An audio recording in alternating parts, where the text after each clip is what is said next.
What do you think that they need to do to fix it? Um, Bring back the Gen 4s. um, I I don't I guess know. I don't want to interrupt you, but I guess that's kind of my point is I don't know that this car is a fixable thing. Like when they say fix this car, and I'm not just saying you're saying that, other people I've heard say that, is like, what do you do to this car? Like, what do you do to fix the next gen car? I don't think you can fix the next gen car. I think that you need a different car. Following is a production of the garage area. Welcome into the garage area after Darlington, the Southern 500, one of our crown jewel races in NASCAR. Chase Briscoe, it should have been called the Chase Briscoe 500 instead of the Southern 500. That guy was out front a lot, led over 300 laps, and ends up getting the win. Um, did he win both stages? Yeah, Yeah, he had the dominant day going there. Had the fastest lap for a while until Josh Berry come out of the garage all cheated up, I assume, and laid down that Xfinity fastest lap. Um, I was listening to the teardown, and I looked at the Gluck poll. This race did not do well on the poll, and people weren't excited about how this one turned out on Twitter or anywhere else. Um, I don't know. My first impressions weren't all that bad. I don't know if it's just the anticipation of the race. I like night races. I like the fact that it's already a holiday weekend, so you're in a pretty good mood. I like uh, the tradition of the Southern 500 on Labor Day weekend, and Briscoe was my pick, so that made me happy as well. Um, Logano had a bad night, but so did a bunch of other playoff cars, so I wasn't really that concerned about him. And I don't know. I think it was just my attitude towards the race in general. It didn't feel as demoralizing to me as everybody else made it seem. Certainly, the aerodynamic issue that we face at every racetrack made it difficult to pass. But I still felt like Reddick mounted a charge and Eric Jones mounted a charge on Reddick. Theoretically, they should have been able to get there and race with him and pass him. I saw a clip of Jeff Gordon and Jeremy Mayfield racing each other in the early 2000s there, and that was much more of an enjoyable experience to watch than what we saw Sunday night. But I really didn't think it was as bad as people made it out to be. Passing was at a premium, but it always is with this car at every racetrack, and I felt like the best car certainly won the race. And even Denny Hamlin, who had issues throughout the day, he was able to make his way back up to what? Seventh place finish, something like that. yeah. Um, so there was a lot of pit strategy in the race as well. There was a lot of green flag stops and whatnot. So all of that kind of lends itself to a mixture of luck and strategy and when you get cautions at the right time, which they absolutely burned SVG in this race as well. Um, but overall, I didn't think it was a terrible race. But I know a lot of people online differed. What was your opinion? Yeah, I don't think I was as doom and gloom as people online made it to be, but I don't think I liked it as much as you might have. Um, Especially when I saw Reddick and Jones, they ran up to Briscoe, but it felt like at that half second buffer, which I've seen throughout the race at other times, that um, it just felt like sometimes you got to that point, and as soon as you got in a wake, you drop back another half tenth or half a second or something like that. Because I know Reddick did that. He drove it down to like 4 tenths, 5 tenths, and got in a wake of the Briscoe, and then fell back a second. And I thought maybe Reddick's car had fell off at that point, but he drove back up to Briscoe, and it just the closest he got was that final turn 3 and 4, where he just drove it into the bottom as hard as he could without wrecking both of them. So um, I just felt like it's still harder to pass than it should be. I wasn't like as bad as the spring race, I don't believe. I remember that one being pretty bad. It just felt like a single file line. Um, Tires fell off, but by the point that they started to matter, or anybody would have started changing positions because of the tire fall off, they were starting their pit cycles. So it just kind of all washed out in the end. That yes, tire matters, but everybody pitted at the same time within a few laps, and once everybody got back on track, it was hard to pass again. So I just, there's a lot of work that still needs to be done with this car. Yeah, I don't think anybody's going to argue that. Um, what do you think the work is to be done? Like I hear people say that like, oh, we need to fix this car. What do you think that they need to do to fix it? Um, bring back the Gen 4s. No. um, I I don't I guess know. I don't want to interrupt you, but I guess that's kind of my point is I don't know that this car is a fixable thing. Like when they say fix this car, and I'm not just saying you're saying that, other people I've heard say that is like, what do you do to this car? Like, what do you do to fix the next gen car? I don't think you can fix the next gen car. I think that you need a different car. Yeah, I'm sure there's things they could do to make this car better. Yeah, I mean the whole underbody. I think Denny has talked about it that they need to get rid of the underbody downforce, and get back to overbody. And I don't know if you can just remove underbody or replace the underbody or something on these cars that make the drivers want to get the. Right now, the cars are as low to the ground as they can get them to get that diffuser to the ground. Whereas we get rid of that, then maybe they'll put the cars back up in the air to get that rear downforce on the spoiler. That's kind of how NASCAR has been as a whole, is get that spoiler up in the air and get that downforce versus down to the ground, other than super speedways and whatnot. But um, I'm not the engineer to design this car. I don't have wind tunnel information and stuff and whatnot. But um, that, and I really wish they could go back to the larger sidewall tires. Yes. Maybe change the tires. Maybe go back to the skinnier tire. I just feel like that uh, these drivers that get loose and stuff, they're driving on such an edge that once it goes over, it's easy to spin out. But of course, you want the cars hard to drive at the same time. But I feel like there needs to be some more of a leeway in there somewhere. I'll tell you what I want is more motor over grip. Like I want you to stand on the throttle and be able to just wreck that thing if necessary. Um, and I want you to have to manipulate the throttle in order to keep the tires underneath of you. And you don't have that with this car. And you did have that with the Gen 4 car. Um, Gen 6 car, maybe some. Uh, Honestly, I think that's where they ruined the Gen 6 car was the 550 package. And if they just took the drag off the Gen 6 cars, like I feel like the Gen 6 cars were more fixable than this car is. And if you could just, it really is drag and downforce that is the biggest enemy of good racing. You need cars that are up in the air that travel on the suspension system. Uh, the motor is so big that you can almost feel like you could drive the car out from underneath of you, if that makes any kind of sense. If you've never driven a race car, which I have not, that probably doesn't make a lot of sense. But I feel like I have the mental grasp of what that feels like without actually feeling it. And I know that sounds like a ridiculous statement to say, but that just is. I feel like I kind of have a mental understanding of what you would want to feel inside the car to make good racing, and what they're describing that they feel inside these cars now is not that, and doesn't make for good racing.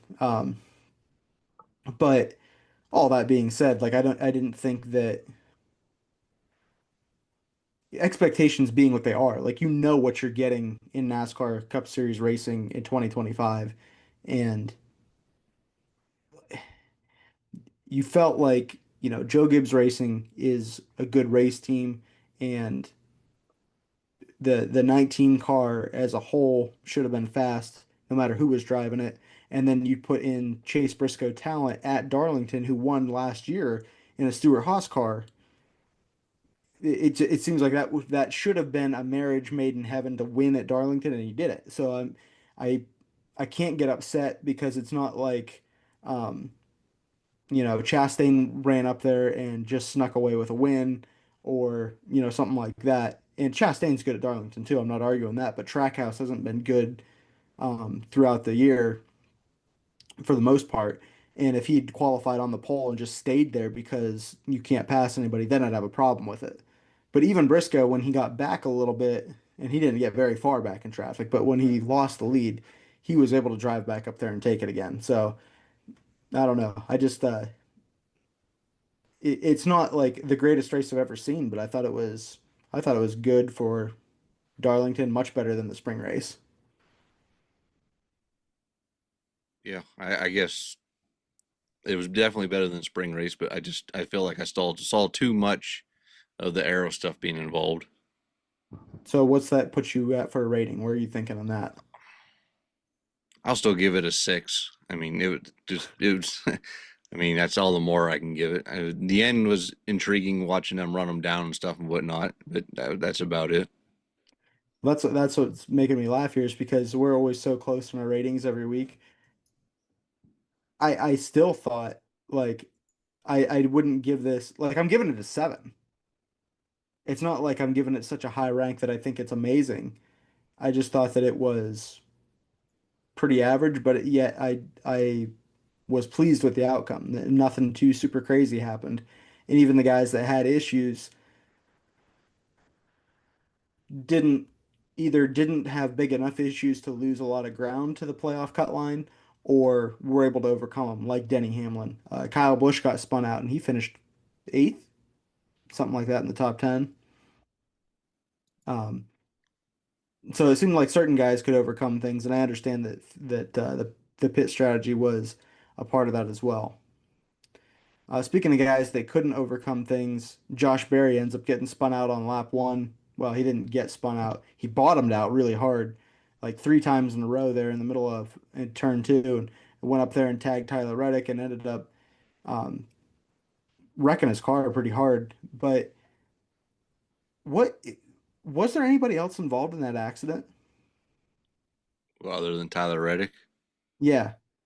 well, I mean that was the Kyle Busch spin, whatnot back there. But I think maybe Daniel Suarez got damaged from running into somebody. Because other than that, because I saw him running around laps down with damage on the front of his car, so I don't know if that came from that or what happened with Suarez, but What happened to Bowman?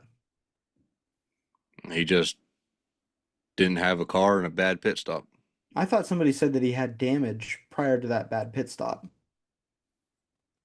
Mm, I hadn't heard anything about that. That's what I wondered if I missed that or if they were making it up, whoever said that, because I was like, I didn't remember him having an issue. I just remembered him having a very Alex Bowman day to where um, he just didn't perform well. Uh, so I don't know. I didn't really attribute that to anything. I obviously you know that I don't have any respect for Bowman as a race car driver and should be out in the first round. Just he stinks, and I don't understand if Steve Letarte is right and you're supposed to have three of those guns plugged in, ready to go on that pit box. The fact that it was unplugged is like a fireable offense, in my opinion. And like, how do you not have that? They'd already made a pit stop at one point during the day before they had that one. So like, it should have been connected. Everything should have been ready to go, and they didn't even have the hose unwound. It wasn't like they laid the gun out and had it ready to go. You could see that the hose was still coiled up. So like they were zero prepared for that issue of the gun not working. Yeah, I have no idea what the communication was. Why the first gun itself was unplugged too. I don't know why or what would have caused that, but Okay, so it was unplugged then. yeah, Okay, I thought it was that I could see that it was unplugged, but they just said that it malfunctioned, and I was like, that looks like I'm seeing two hose ends there. Like neither one of them are plugged in. yeah. So Neither hose was plugged in at that point, and which is odd because they had used that gun the first stop. So yeah, whether somebody kicked it and knocked it off or what in the process between there, who knows? do you think it was sabotage? I doubt that, but Wonder who was pitted around him. I have no idea. Do you think one of the fellow New Zealanders trying to keep Bowman or trying to keep SVG in went down there and unplugged it? Well, if that's true, then it didn't help because he's on the cut line pretty much. So. Yeah, that largely wasn't his fault even though, because he actually raced pretty hard for the Lucky Dog several times and was able to maintain his position on the lead lap either by getting in front of the leader or getting that Lucky Dog position, and just kind of got caught with a bad timed caution to put him in deep in the field there. So The SVG thing, yeah, I don't think that I'm not. He didn't impress me. I don't know. Darlington's difficult, and he did do a fairly good job of trying to stay on the lead lap. But I didn't think that his day went as bad as it could have. I know he didn't finish well, but I thought that he actually ran decent for what I would have expected coming into this race. Yeah, he ran 20th to 24th there for a while, but I think he just kept slowly slipping back and back, and then I think he was running like the 28th ish when they made the call to come down pit road, and then the caution came out and stuck them a couple laps down. So that's what ultimately ruined his day in the end. But I think he still would have only had finished a few more positions up from where he did. So, Who was the worst finishing playoff car? Was it Bowman? Barry, Oh, I guess, but yeah, okay. So yeah. Barry because he wrecked lap one. So Barry worst finishing, and then who? Um, Shane finished 32nd, and then Bowman was 31st, and then Bell was 29th. So Okay, let's talk about Christopher Bell. What happened to his damage there? I mean, I know he had that splitter turned up on the right front corner, but when did he get that damage? pit road, uh, Hocevar was coming in and Bell was coming out, and Bell came out and put Hocevar backwards into his stall. Okay. All right. And just in that little bit of damage, just killed his car pretty much. Yeah, I think it put a hole there between the splitter and a valence area there somewhere, and then once you tape up a splitter and stuff, it's just never the same the rest of the race. And what did that do for him on the cut line? Um, he's had 3 wins still. I don't.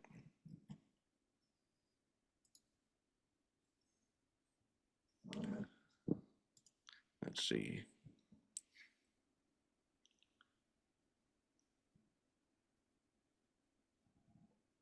He is plus 11. I'm not sure where he was when he started, but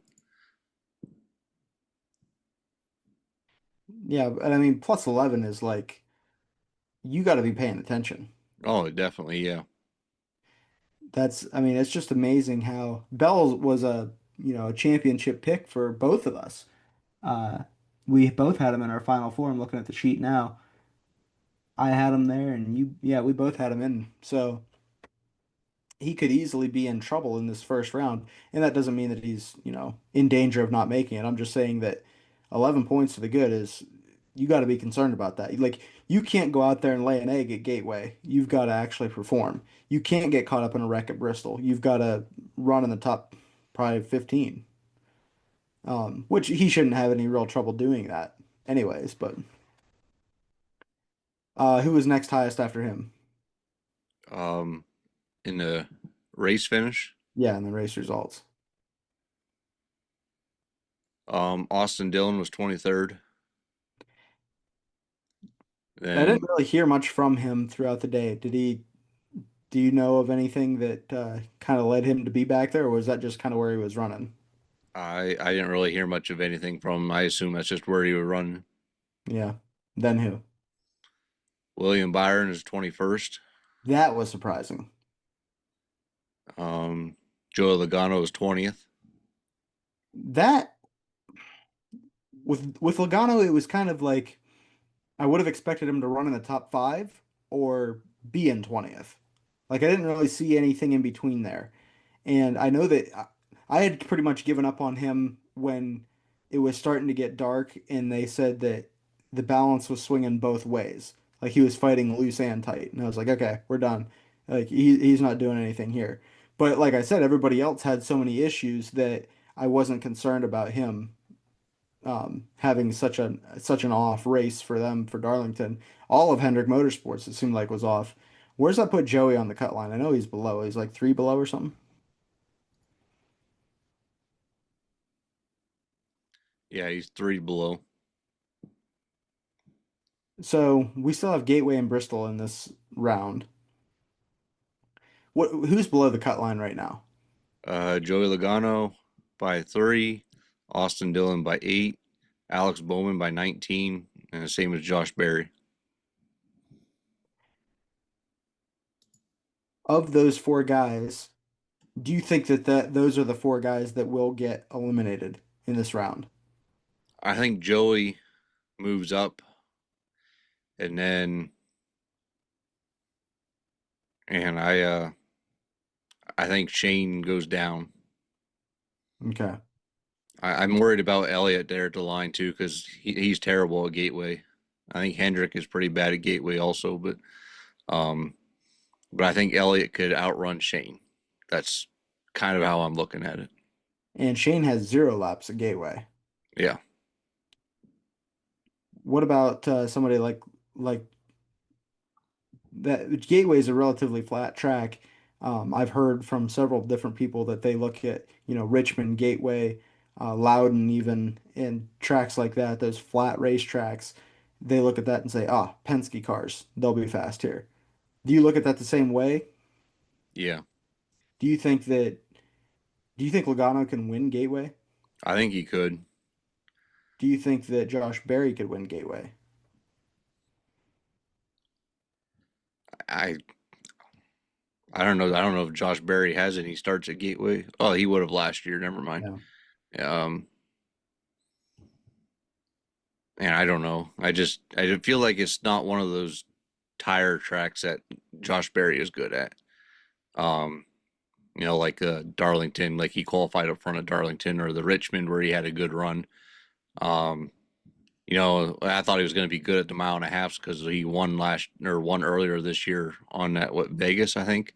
Yeah. But that was like his highlight of the year, and he just fell off a cliff. So I still don't have much confidence in Barry. When I saw him up front at Darlington, I'm like, oh, I didn't really think about how well he could run here. And had he not spun out, he may have been a different story talking about him right now. But I don't have much confidence in him particularly. So you think that he's definitely on the outs then, I think so, yeah. but you think Logano is probably going to make it. I think so, yeah. But you think that Austin Dillon's out Yeah, and Alex Bowman's out. yeah. And you think Shane's going to fall down there too. I think so, yes. I probably can't disagree with any of that. Um, so who's the next one up off the cut line then? Chase Elliott at nine. Okay. Well, How confident do you feel in him in this round? I mean, the guy's leading the Winston Cup points.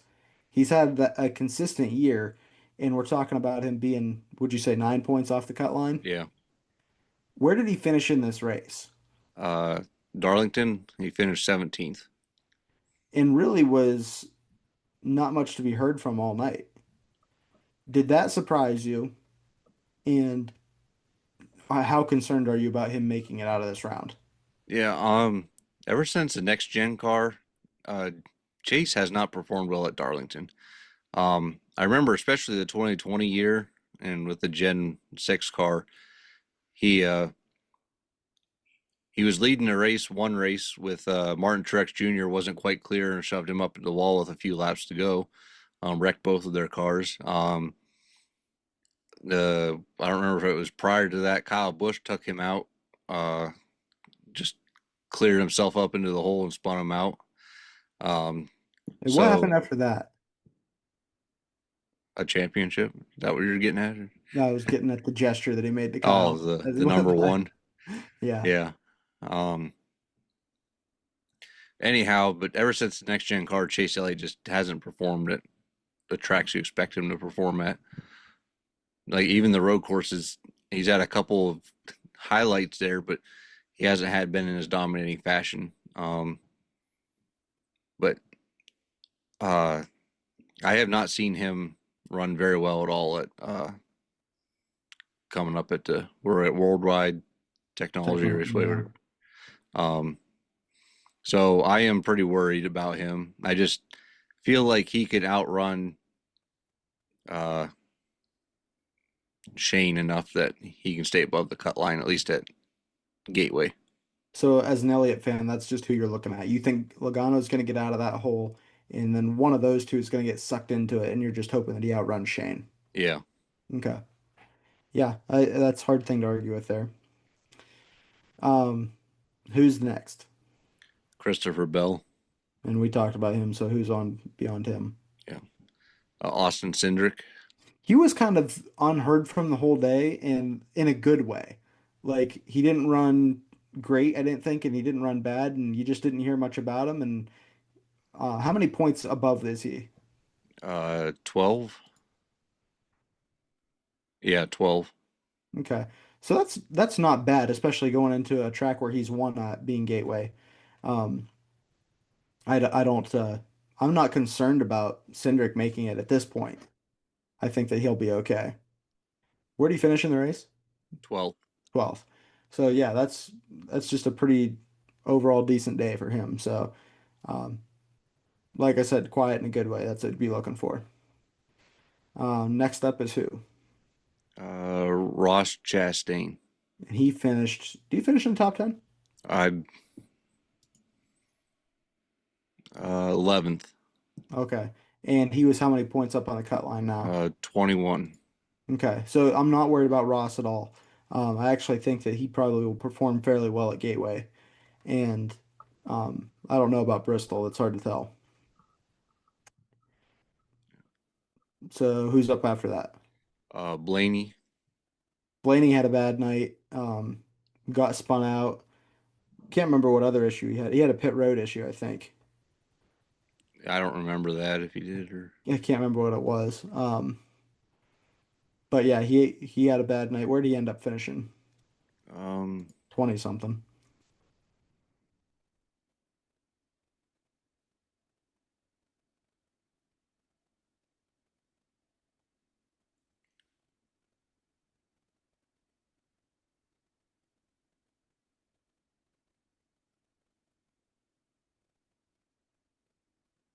I keep seeing Ryan Priest, but oh, there's Blaney. He finished 18th. Oh, so I led you down the wrong path. So yeah, finished 18th. That's actually a pretty good recovery from where he'd been running after his issues. And he's how many points above? 22. Okay, so not worried about him, especially going to Gateway. He'd actually be somebody that I'd really be considering to pick for a win there. Um, and I assume that that might be somebody that's on your radar too, which is going to be unfortunate for me. Uh, and after Blaney, who we got? um, Byron plus 25. We talked about him. Then who? Bubba Wallace at 25 above. He had a really good night. He looked fast in the daytime, and then as things kind of progressed there, he didn't seem to have as strong a car, but I think he still finished like sixth or something. Yeah, it was 6. And you said he's 25 above, Yeah. so that's a pretty good position for him. Don't know what they're like at Gateway, but I feel like they're at least competitive at Bristol, so I wouldn't be super concerned about that um, if I were a Bubba Wallace fan. And then just what position is he in the standings? 5th. Okay, so just hit me with the top four altogether. Yeah, Tyler Reddick 4th plus 35. Kyle Larson plus 38 and third. Denny Hamlin second plus 43, and of course Chase Briscoe is already advanced. Right. Chase Briscoe won the race, obviously led a ton of laps. Tyler Reddick finished second. Got to give him a little bit of acknowledgement for that move that he tried to make to get alongside Briscoe. He did a very good job at mounting a charge and then taking a shot. It didn't work out, but he didn't drive Briscoe into the fence. He didn't spin them both out. And I've seen Reddick do that at this racetrack before. And I was impressed that you could physically see the maturity in that moment of, hey, we've had a good day. We're not going to make it a bad day. Um, let's take a shot for the win here, but otherwise, let's take the points that we accumulated. So, I know that he was disappointed after the race that he'd finished second again, but I thought that he did a good job in that moment. Um, and Denny, he had a good car. Started, is he on the pole or the outside front He row? was on the pole. He was on the pole. Um, and then what was his issue? Bad pit stop. Well, he had a bad pit stop, and one of the restarts they had, Briscoe and Hamlin uh, made contact. He was getting, excuse me, Briscoe was getting pushed by Reddick, I think, and it got him sideways into Hamlin. Hamlin had a bent toe link after that. So he raced the Mm, whole race with a bent toe link. wow. That's actually pretty impressive then that he ended up finishing where he did. Yeah. I'm not worried about Denny Hamlin. I would have really thought like you picked him to win the race. I thought that he was going to have a really good shot at that here in Darlington. I don't know what Hamlin's like at Gateway for sure, that he's not really a standout figure in my opinion, but he's certainly somebody that you'd have to consider for the win at Bristol. So I even if he was 10 points to the cut line, I really wouldn't be that concerned about Denny. I think he's good for this round. So unless something catastrophic happens, he'll be in good shape there. The Legacy Motor Club guys of Eric Jones and John Hunter Nemechek. Eric Jones always shows up at Darlington. They had good finishes. I think they were third and fourth, and just certainly contenders there at the end. Uh, like I said, it's going to be tough to touch Briscoe, but he would. Those guys were in position if something would have went south. So good run by them and AJ Allmendinger. Did he get fifth? Yeah. So good race for him. Really putting that colleague car in a position that it hasn't been all year in the top five. So that's a great run by him there. Anything else you wanted to hit from the Cup race? That's all I've got. Your boy Connor Zilic, the one-arm chicken wing guy there, he ended up getting himself the Xfinity win. Didn't run a whole lot on the actual racetrack, but he ended up getting to victory lane there. Uh, Kind of a messed up situation there in Portland with the way that that turn is, but hey, if they give you the option to, if you miss the turn, run that whatever they call that Joker line, and I mean he didn't do anything wrong obviously by taking that opportunity when it was necessary. Um, but it's basically a non-issue. Like Connor Zilic is an issue or is going to be a force on road courses. He ends up winning the race, and you're not going back to Portland next year. So who cares? What is there to even talk about out of that race? It's, I mean, was this 8 wins for him this year? Yeah. And counting halvesies there with Parker at Daytona. But that 88 car just doesn't seem to be able to stay out of victory lane. It just always finds its way there. I think since the Texas race that Larson won, there's only been two, maybe three other teams other than Junior Motorsports that have won an Xfinity race. I think I heard today that, or at some point, that that 88 or Zillich has won 7 of the last 8. Yeah, that sounds right. Who was the other guy? Suarez? Mm, possibly. I don't even. I'd have to go back and check, but Yeah, that's all right. We don't have to yeah. get into that part of it. But how do they have one more race before their playoff starts? Yep, they go to Gateway for their regular season championship. Their cutoff rate. Hmm. And who's going to win that? Has the Xfinity ran there recently at Gateway? I can't I don't think know. of. I meant who's going to win the championship. Oh, the regular season championship. The regular. Um, Yeah. Zillage is leading by like 20 points. Yeah, we had a miscommunication there. I was saying it sarcastically, thinking that like, oh, who's going to win that? But obviously, it's going to be Connor. He's Oh, obvious. won so many races. Yeah. Okay. Um, but yeah, that going to be their cutoff race, so that should be interesting there. It's an interesting track to have a cutoff race at. I'll be curious to see how that all turns out. Anything else you wanted to hit from the Xfinity race? That's all I got.